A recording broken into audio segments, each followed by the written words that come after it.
Hello students, आज हम लोग क्लास 10 का एक्सरसाइज 4.2 पढ़ेंगे। पिछली वीडियो में हम लोगों ने एक्सरसाइज 4.1 को सॉल्व कर लिया था।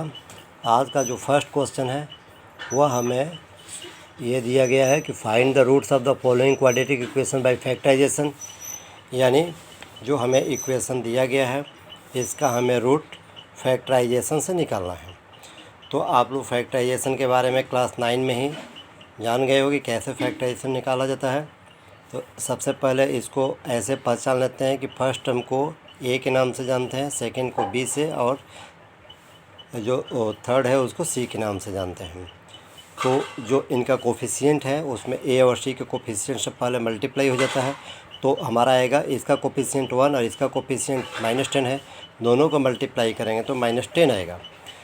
अब जो मिडिल टर्म जो होता है वह स्प्लिट होता है। स्प्लिट का मतलब होता है विभाजित होता है। तो इसको विभाजित करके हमें करना क्या है कि -10 के जो हमारे ये मल्टीप्लाई करने के बाद -10 आया है, इसके ऐसे दो फैक्टर निकालने हैं जिनको ऐड करें तो -3 आ जाए या सब्ट्रैक्ट करें तो -3 आ जाए। तो ऐसा हमको करने के लिए एक प्लस और एक माइनस लेना ही पड़ेगा, क्योंकि सब साइन में देख रहे हो कि यहाँ माइनस और यहाँ भी माइनस आते। एक जो फैक्टर होगा वो प्लस होगा और एक फैक्टर जो होगा माइनस होगा। तो जो लाना है हमें -3 लाना है, तो 10 के जो दो फैक्टर होंगे तो बड़ा वाला फैक्टर माइनस हो जाएगा और छोटा वाला फैक्टर में प्लस लगाएंगे। जैसे यहाँ पर इसका ये फैक्टर होगा 5 और 2, 5 2 10 हो जाएगा।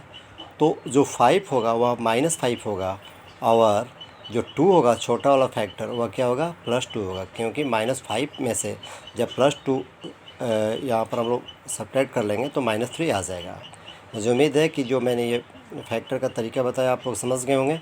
तो यहाँ पर अब हम लोग क्या करते हैं, इस फैक्टर को इस फॉर्म में लिख लेते हैं, x² - 5x + 2x - 10 = 0। अब यहाँ पर x कॉमन निकालेंगे तो x - 5 आ जाएगा और यहाँ पर +2 कॉमन निकालेंगे तो x - 5 = 0। सो x + 2 = 0 और x - 5 = 0। तो x का जो पॉसिबल वैल्यू है वह -2 और 5 है दोनों सिचुएशंस में। तो यहाँ पर हम कह सकते हैं कि x का जो रूट है वह -2 और 5 है। बच्चों, सेकंड क्वेश्चन इजी है, इसी तरह से बनेगा, आप लोग उसको सॉल्व करिएगा। थर्ड क्वेश्चन मैंने सॉल्व किया है। यहाँ पर देखो √2x² + 7x + 5 √2 = 0 दिया हुआ है। तो जो रूल यहाँ पर हम लोग अप्लाई किए हैं वही रूल यहाँ पर अप्लाई करेंगे। इसका जो कोफिशिएंट √2 है इसके 5 √2 में मल्टीप्लाई होगा तो 10 आएगा, क्योंकि √2 में √2 को मल्टीप्लाई करते हुए 2 आता है, 2 में 5 को मल्टीप्लाई करेंगे तो 10 हो जाएगा। अब हमें ऐसे दो फैक्टर ढूंढने हैं 10 के कि दोनों को मल्टीप्लाई करें तो मतलब कि 10 आए ही और दोनों को ऐड कर दें तो यहाँ पर 7x आ जाएगा। ऐड करना है, क्यों, हर जगह पर प्लस लगा हुआ है तो इसलिए यहाँ पर ऐड करेंगे, ठीक है। तो ऐसा फैक्टर 5 और 2 है। 5 और 2 में जब मल्टीप्लाई करेंगे तो 10 आएगा और 5 में 2 ऐड करेंगे तो 7 आ जाएगा। फिर यहाँ पर मैंने x कॉमन लिया है इस फैक्टर में, इस तरह से जो लिखा हुआ है इसमें x कॉमन लिया तो √2x + 5 हुआ। यहाँ पर 2 कॉमन लिया तो √2x + 5 = 0 हो गया। सो x + √2 = 0 और √2x + 5 = 0।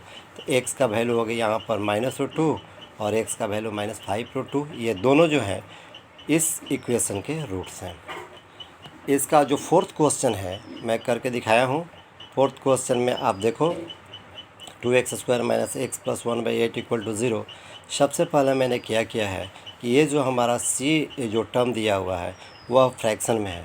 तो सबसे पहले हमें ये करना है कि जब फ्रैक्शन में हमें दिखे तो फ्रैक्शन को हटाना है।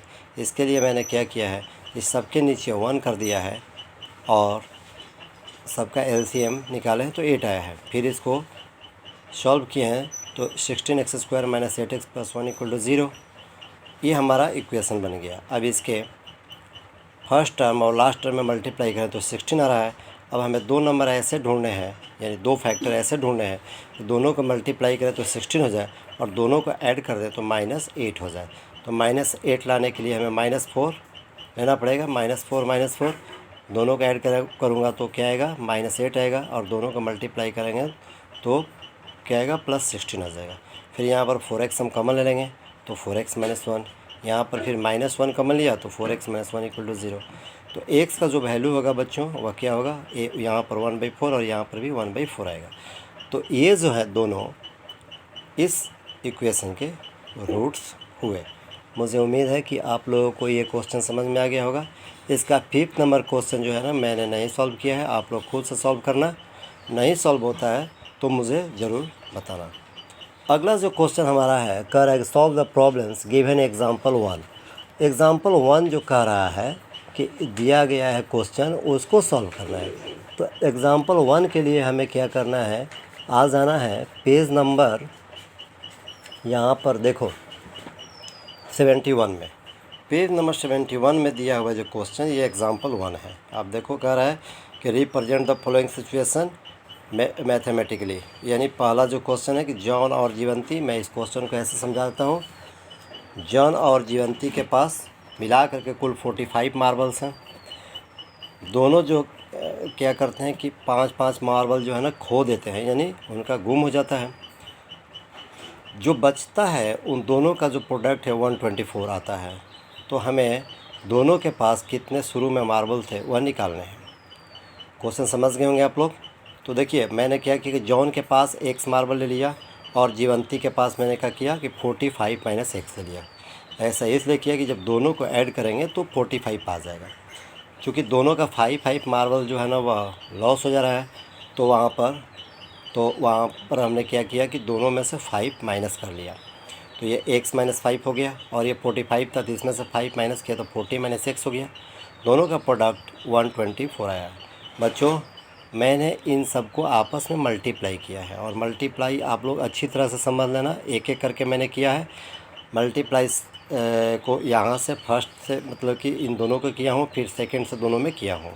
तो हमारा जो लास्ट जो बच रहा है यहाँ पर इक्वेशन आ रहा है माइनस कॉमन लेने के बाद x² - 45 x + 3 24 = 0। अब हमें दो फैक्टर ऐसे निकालने हैं कि मल्टीप्लाई करें तो 324 आ जाए, चूँकि x का कोफिशिएंट 1 है, और दोनों को ऐड कर दे तो 45 आ जाए। तो ऐसा जो फैक्टर है वह 36 और 9 है। तो 36 और 9 मैंने यहाँ पर माइनस में लिया है, इसलिए चूँकि -45 लेना है, और दोनों को मल्टीप्लाई करेंगे तो प्लस भी आना चाहिए, तो माइनस माइनस प्लस हो जाता है। अब यहाँ पर मैंने x कॉमन लिया तो यहाँ पर x - 36, -9 यहाँ पर कॉमन लिया तो x - 36 = 0। तो x का वैल्यू जब निकालेंगे बच्चों यहाँ पर तो 9 आएगा और यहाँ पर 36 आएगा। मतलब ये हुआ पहली स्थिति में कि अगर जॉन के पास 9 मार्बल्स हैं तो जीवंती के पास कितना हो जाएगा 36। दूसरे सिचुएशन में होगा कि अगर जॉन के पास 36 है तो जीवंती के पास कितना हो जाएगा 9 मार्बल्स हो जाएगा। ये आपका आंसर होगा। इसका सेकंड जो क्वेश्चन है बच्चों मैंने सॉल्व नहीं किया है, क्योंकि ये जो एग्ज़ाम्पल है उसमें सॉल्व किया हुआ है। आप लोग उसको देख लेना और उसको सॉल्व कर लेना। अब आते हैं हम लोग क्वेश्चन नंबर 3 में। क्वेश्चन नंबर 3 जो हमारा कह रहा है यहाँ पर, क्वेश्चन नंबर 3 में कह रहा है कि find 2 numbers whose sum is 27 and product is 182। कह रहा है कि हमें 2 नंबर निकालने हैं जिनका जो सम है वह क्या है 27 है और दोनों का प्रोडक्ट 182 है। तो फर्स्ट नंबर मैंने x ले लिया, सेकंड जो है उसका हो जाएगा 27 - x, चूँकि दोनों का प्रोडक्ट 27 होना चाहिए तो यहाँ पर हमने ले लिया। अब हम लोग क्या करते हैं कि दोनों का प्रोडक्ट 182 के इक्वल कर देते हैं। फिर यहाँ पर x से मैंने दोनों में मल्टीप्लाई किया है तो ये -x² + 27x और 82 को लेफ़्ट साइड मिला दिया हूँ, तो हमारा यहाँ पर माइनस कॉमन निकल गया। तो x² - 27x + 182 = 0 हमारा इक्वेशन बचता है। अब हमें दोनों का क्या करना है कि इसमें मल्टीप्लाई करना है 182 में 1 से, चूँकि x² का कोफिशिएंट 1 है तो इस तरह से 182 आएगा। फिर दोनों का फैक्टर निकालेंगे ताकि दोनों को ऐड करें तो 27 आ जाए। तो -14 और -13 है, दोनों को ऐड करेंगे तो ये 27 आ जाएगा, दोनों को मल्टीप्लाई करेंगे तो 182 आ जाएगा। तो इस तरह से हमारा जो कॉमन निकलेगा उसके बाद जो आएगा x का वैल्यू वह 13 और एक सिचुएशन में 14 आएगा। तो यहाँ पर देखो अगर फर्स्ट नंबर 13 है तो सेकंड नंबर 14 होगी। ठीक है, तो इस तरह से जो हमारा आंसर होगा 13 और 14 होगा। फोर्थ क्वेश्चन है बच्चों, इसमें कह रहा है कि find two consecutive positive integers sum of whose square is 365। कह रहा है कि दो पॉजिटिव इंटीजर्स जो कंसेक्यूटिव हैं कि अगर स्क्वायर का सम करते हैं तो 365 आता है। तो फाइंड द नंबर्स। तो यहाँ पर फर्स्ट नंबर मैंने x ले लिया और सेकंड नंबर x+1 ले लिया। अब दोनों का स्क्वायर मैं कर रहा हूँ तो ये 365 के इक्वल आ रहा है। फिर इसको सॉल्व किया हूँ तो जो हमारा इक्वेशन बना है 2x² + 2x - 364 = 0। यहाँ पर सिंपली 2 कॉमन निकल जाएगा तो बचेगा हमारा इक्वेशन x² + x - 182 = 0। चूँकि 364 में 2 से डिवाइड होगा तो 182 आएगा। अब आपको ऐसे दो फैक्टर निकालने हैं जिनको हम मल्टीप्लाई करें तो -182 आ जाए, दोनों को ऐड या सब्ट्रैक्ट करें तो x आ जाए यानी 1 आ जाए। तो यहाँ पर 14 और 13 है, दोनों को मल्टीप्लाई करूँगा तो 182 आएगा -182, और 14 में से 13 सब्ट्रैक्ट होगा तो x आ जाएगा। बच्चों यहाँ पर x कॉमन निकाल लो, x + 14 बचेगा पहला फैक्टर, यहाँ पर -13 कॉमन निकालेंगे तो x + 14 यहाँ पर = 0। तो यहाँ पर जो फर्स्ट सिचुएशन आ रहा है हमारा x - 13 = 0 और सेकेंड हमारा x + 14 = 0। तो x का वैल्यू 13 होगा और दूसरे सिचुएशन में x का वैल्यू 14 होगा। यहाँ पर -14 होगा तो -14 हम लेंगे नहीं क्योंकि पॉजिटिव इंटीजर्स का रहा है। तो सेकंड ये जो नंबर हो जाएगा हमारा इंटीजर वह 13 + 1 हो जाएगा 14। इस तरह से हमारा दोनों इंटीजर प्राप्त हो गया। मुझे उम्मीद है कि एक्सरसाइज के जितने भी क्वेश्चन मैंने सॉल्व किए हैं आप लोगों को समझ में आ गया होगा और इसको अच्छी तरह से रिवीजन करके फेयर कॉपी पर कंप्लीट भी कर लेना है। धन्यवाद।